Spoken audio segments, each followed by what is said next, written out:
Before we dive into the world of modifying context and setting booleans for SELinux on a RHEL system, we need to get some tools set up to make SELinux management easier. There are two packages that I recommend you install when it comes to working with and troubleshooting SELinux.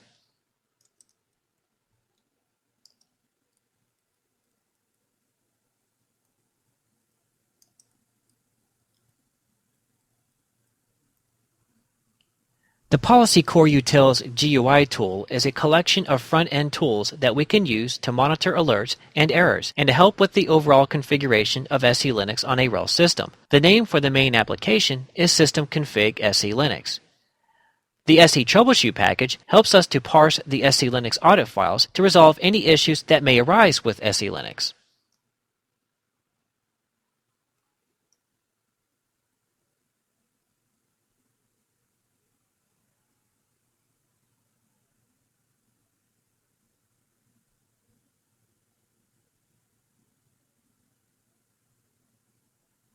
Once we have the packages installed, we can access systemconfig SELinux by going to System, Administration, and SELinux Management.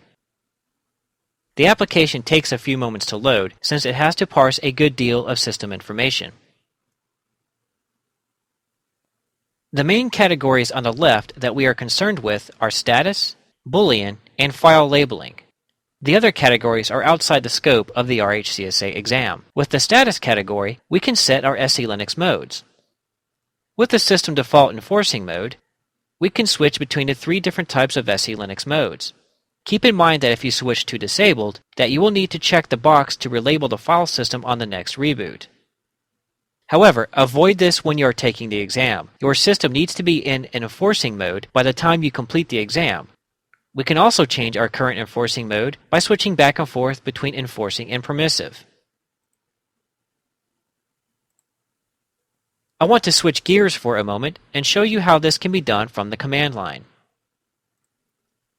We can use the getEnforce command to see our current SELinux mode.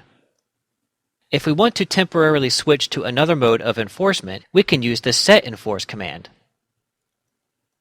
For instance, we can change from enforcing mode by using setEnforce permissive. However, we can also use a Boolean value to change our modes. Using a 0 is the same as saying permissive, and using a 1 is the same as saying enforcing.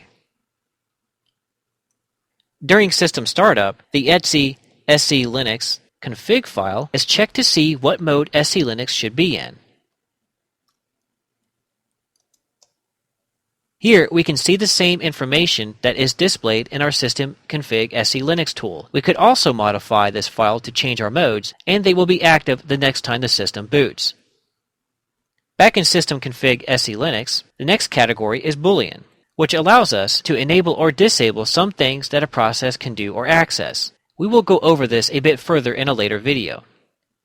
Next, we have the file labeling category. This is where we can see the default file labeling security context for a file or a directory. We will discuss security context further in the next video. To find any man pages that have information relating to SELinux, run the following command.